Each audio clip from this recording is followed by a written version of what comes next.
যারা আজও সংগ্রাম জানেন না, তৃণমূল কংগ্রেস এমনি জন্ম হয়নি। হ্যাঁ ম্যাডাম, আমরা জানি তো তৃণমূল কংগ্রেস কেন জন্ম হয়েছে।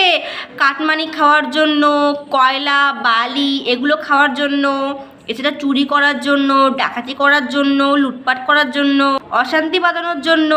না মানে এগুলো কিন্তু আমি বলিনি, এই আমার কমেন্ট বক্সের কিছু লোক এসে বলে যায়। তৃণমূল কংগ্রেস অনেক লড়াইয়ের ফসল। এই লড়াইতে চোর ডাকাত হয় না। একদম ঠিক বলেছেন ম্যাডাম, এই তৃণমূল কংগ্রেসে চোর ডাকাত কিন্তু হয় না, গুন্ডা বদমাইশ হয়। না মানে কথা আমি বলিনি, পাবলিক বলেছে। যারা সঠিক তৃণমূল, আপনারা কিছু কিছু ঢুকে কেউটে সাপের মতো আচরণ করলে আমরা তাদের বিরুদ্ধে ব্যবস্থা নিই। আপনি একদম ঠিক কথা বলেছেন ম্যাডাম। এই যেমন আমরা আপনার বিরুদ্ধে প্রতিবাদ করছি, আর আপনার জন্য পুলিশের তরফ থেকে আমাদের কাছে নোটিশের পর নোটিশ আসছে। ম্যাডাম আমার জিমেল তো পুরো ভরে গেছে নোটিশের পর নোটিশে। মনে রাখবেন, সবচেয়ে বড় ডাকাত, সবচেয়ে বেশি কাটমানি খায় কারা? সেটাই তো ম্যাডাম, এত টাকা এত কাটমানি কারা খায় আমরাও তো জানতে চাই। প্লিজ আপনি এইবার বলুন, এইবার আপনি বলেই দেবেন যে তৃণমূল কংগ্রেসে এত বেশি কাটমানি খায়। সিপিএম দেখিয়ে দিয়েছে, বিজেপি এখন করছে। আপনি একদম ঠিক কথা বলেছেন ম্যাডাম। বিজেপি সত্যি এত পরিমাণে কাটমানি খায়, এত পরিমাণে টাকা খায়, এত পরিমাণে সাধারণ মানুষের টাকা পয়সা লুটপাট করে, ধারণার বাইরে।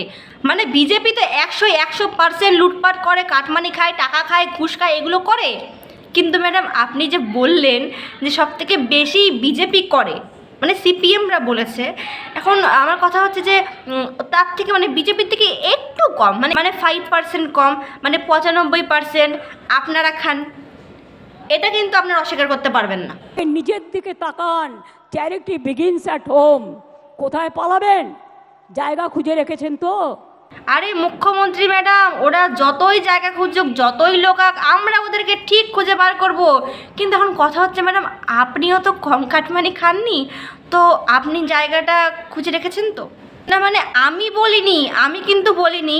আপনার পোস্টের কমেন্টে আমি এগুলো পড়েছি, আর আমার পোস্টেও আপনি কমেন্টগুলো একটু দেখতে পারেন, সেখানে কিছু মানুষ হয়তো বলছে।